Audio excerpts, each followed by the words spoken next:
Nesta rubrica O Passado do Presente apresentamos a história de Marcel Callot, ou pedimos ao Dr. Manuel Clemente que nos apresente em cada semana. Muito boa tarde. Boa tarde, Antes de mais, e obrigado por estar connosco.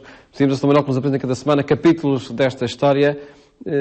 É uma história de santidade, é uma história de profundo humanismo, de profunda participação na sociedade? Exatamente, porque é uma história de santidade. Ou seja, é uma história que, de certa maneira, desdobra, reedita em alguns anos dramáticos, aliás, da história do século XX europeu e do mundo, reedita aquilo que aconteceu há 2000 anos com Jesus de Nazaré. E é por isso que nós podemos dizer uma história de santidade, isto é, o espírito que nós acreditamos e verificamos em Jesus de Nazaré é aquele que também se verifica agora neste seu discípulo 20 séculos depois, Marcel Callot, e por isso eu escolhi a sua lembrança, a sua biografia, o seu passado, para se tornar também uma oferta ao nosso presente.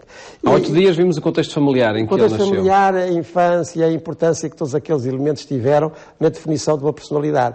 E então vimos que estávamos na Bretanha, concretamente em Rennes, a cidade em que ele nasceu, numa família católica, que já não era apenas por tradição, porque já havia muita contradição naquela altura, e por isso quem quisesse ser católico tinha que o ser mesmo, e assim era a família de Marcel e dos seus irmãos e irmãs, família numerosa, uma família, enfim, modesta, a sua ligação à igreja, à paróquia, como combinava bem aquilo que aprendia em casa com os pais e aquilo que rezava em casa com a família e aquilo que depois acontecia na paróquia, também na liturgia, enfim, ajudando à missa, como se dizia na altura, mas como isso acabou também por ser importante, quer para ele, quer para o seu irmão, que acabou por enveredar no sentido do sacerdócio, depois a escola católica, e o que isso significava também vimos na França dessa altura.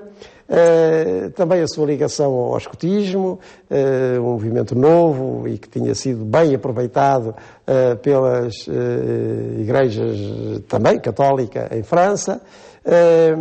Enfim, tudo isso que constituiu a sua infância, quer doméstica, quer paroquial, quer escolar, quer no movimento, no escotismo, porque isso são realidades novas, estas dos movimentos que vão aparecer ao longo do século XX.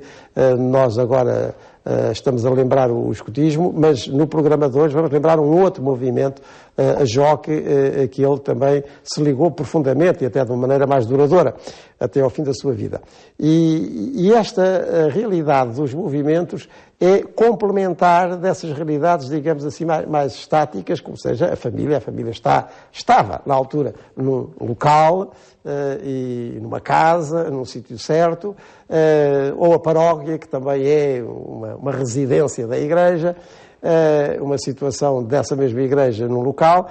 Pois bem, os movimentos são de outro género, porque, com certeza, passam por famílias e por paróquias, etc., mas têm uma conexão, já podemos utilizar a palavra, uma rede, que também ultrapassa essas dimensões mais situadas, à volta de líderes, à volta de princípios ou enfim, de ideais específicos. Era o escotismo, era a JOC, serão outros depois ao longo do século XX, e esta complementaridade para a formação cristã, para a definição cristã, entre realidades, de certa maneira, mais fixas, mais estáveis, como sejam as famílias ou as paróquias, e outras realidades que são, por natureza, mais difusas, que têm a ver, repito, com ideais, com fundadores, com fundadoras, e ligam, independentemente dos locais, aqueles que lhes pertencem, esta complementaridade, que nós já notamos na infância e vamos agora notar na juventude de Marcel Callot, são importantes.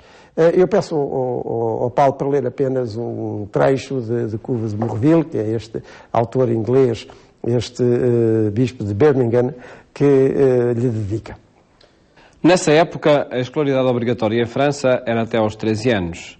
Marcel deixou de estudar no verão de 1934. Em dezembro desse ano, completava 13 anos. E começou a trabalhar como aprendiz de tipógrafo no dia 1 de outubro. Marcel, que até então vivera apenas na atmosfera de uma família católica praticante, ficou chocado ao descobrir que o haviam rotulado logo de beato. As pessoas não iam à igreja porque achavam que esta não se preocupava com a classe trabalhadora e era conivente com os que a exploravam. Neste período difícil da sua vida, Marcelo encontrou apoio num grupo de jovens da paróquia de Saint-Aubin.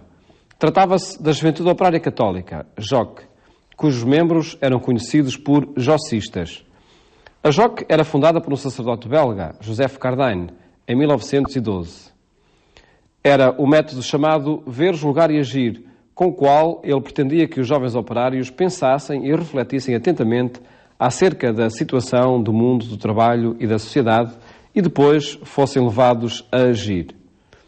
A Eucaristia dizia-lhe realmente muito e, como não podia ir à missa todos os dias, procurava participar nela pelo menos um dia durante a semana.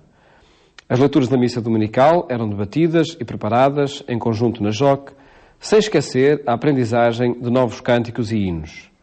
Marcelo lançou o desafio de cada um oferecer a missa por uma intenção particular, tal como faz o sacerdote, de forma que tivessem todos uma participação mais ativa. Roger comentou um dia: passei de espectador a algo mais. Ora, muito bem, é um trecho muito elucidativo e temos aí, mais uma vez, todos os ingredientes do que era uma juventude católica, do que podia ser uma juventude católica propriamente dita, agora nos anos 30, em França, e concretamente em Rennes, na Bretanha. Diz aí que ele, enfim, 12 para os 13 anos, começa a sua vida de trabalho, isso hoje já não seria permitido, mas naquela altura era assim. A escolaridade obrigatória em França já ia, nessa altura, honra-lhe seja, até aos 13 anos. Nós aqui em Portugal tivemos que esperar bastante mais tempo, não é?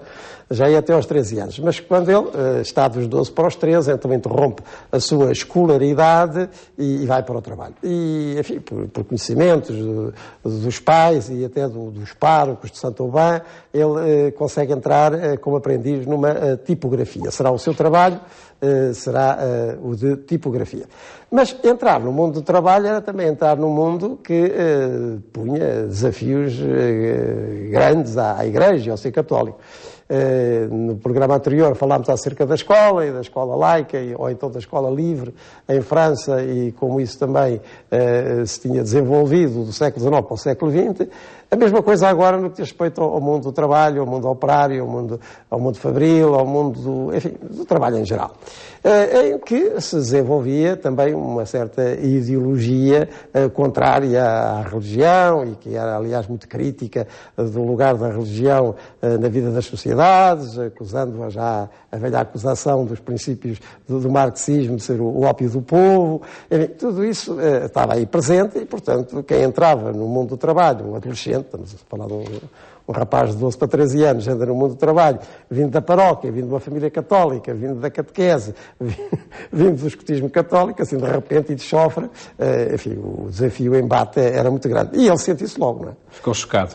Claro, porque os seus colegas agora lá da oficina vêem-no ir à missa e começam a chamar de beato, enfim, essas coisas, que não são só da altura, mas na altura tinham, digamos, um vinco talvez maior do que têm hoje. Bem, só que, e entretanto, tinha-se fundado na paróquia, sempre na paróquia de Saint-Aubin, em Rennes, uma secção da JOC, da Juventude Operária Católica. Estamos já dentro daquele universo que marcou tanto o catolicismo do século XX e que nós conhecemos pelo nome de Ação Católica. Né? A Ação Católica em Portugal tem um papel importantíssimo dos anos 30 até aos anos 60, portanto, todas as décadas centrais do século XX em Portugal são marcadíssimas pela Ação Católica, mas em França também. Ela tinha nascido, no que dizia respeito ao mundo operário, ali ao lado, por assim dizer, na Bélgica, com o padre Cardin, em 1912, essa fundação da JOC, da Juventude Operária Católica. E o que é que ela tinha de específico e que vai ser realmente importante para Marcel Callot e para aquilo que ele vai fazer na altura e depois? É que não tirava o jovem católico do seu mundo do trabalho, mas fazia com que ele estivesse aí, nesse mundo do trabalho, com o espírito apostólico. E esse espírito apostólico, como é que eles o ganhavam? Ganhavam com a reunião habitual do seu grupo de choque, e essa reunião habitual em torno daquela trilogia que será depois o método da Ação Católica, ou seja, do ver, o julgar e o agir. Isto é, analisando a realidade que eles próprios estavam a viver, não outra. Começando por essa realidade que eles estavam a viver, a sua fábrica, a sua oficina, os problemas que se punham, analisá-la. Analisá-la com critérios evangélicos, esse é que é o julgar, ajuizar da situação, uma vez que estivesse vista, ajuizá-la com critérios evangélicos. E daí tirar uma ação, o agir. Então agora, como é que nós vamos intervir numa realidade que já analisámos? E este método, efetivamente, para todos nós que por lá passámos, cria uma maneira de estar. Cria uma maneira de estar, quer na Igreja, quer no mundo, quer da Igreja para o mundo. Que com um critério evangélico, daí o julgar, portanto, o ajuizar das questões com critérios evangélicos, depois daí decorrer uma ação concreta, como mais tarde se chamou de transformação da realidade. E isso vai ser realmente muito marcante para o Marcel, que rapidamente se torna não apenas num filiado, mas num militante, e vai convidar outros colegas, mesmo da oficina, aí alude-se a um deles, a um tal Roger.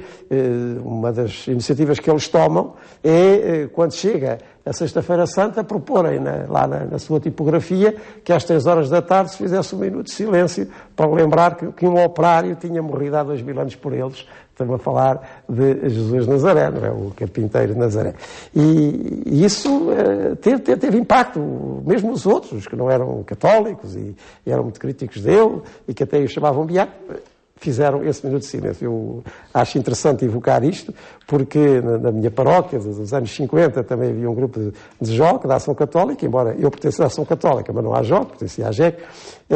Também lá andei, enfim, a colar cartazes nas vésperas de Sexta-feira Santa que diziam: Cristo morreu por ti, amanhã faz um tempo de silêncio às 3 da tarde. Portanto, são pequenas notas, mas que vêm dessa escola onde ele foi formado, da Ação Católica, e que lhe dão essa capacidade de intervir. Uma outra nota que eu ainda queria ver no programa de hoje é essa que liga à liturgia. Portanto, a Ação Católica tinha a base naquela paróquia, e onde, portanto, a celebração dominical estava no centro. Ele tinha pena até de não ir mais vezes, pela sua devoção sincera, ia mais uma vez por semana à missa, mas ao domingo lá estava e levava os seus colegas. E a missa era em latim, como estamos nos anos 30, não é? Do século XX, mas ele tinha o cuidado de, com os colegas, preparar as leituras. E mesmo em francês, e enfim, aprofundar o sentido dessas leituras. E mais, até para aumentar esse sentido de participação, não estarem apenas a ver o que é, claro, o altar, o sacerdote fazia, oferecendo Cristo ao Pai na Eucaristia, não, que eles próprios também oferecessem, não só as suas vidas, mas intenções de outras pessoas. Portanto, tudo isto aumenta, em Marcel Callot, um sentido participativo na vida da Igreja, quer no apostolado, quer na devoção, que se torna nele muito essencial. E veremos nos próximos programas como se repercutiu depois essa determinação e essa convicção. Muito obrigado, Sr. Manuel. Voltamos a encontrar-nos de hoje a 8 dias, para continuar a apresentar a história de Marcel Callot.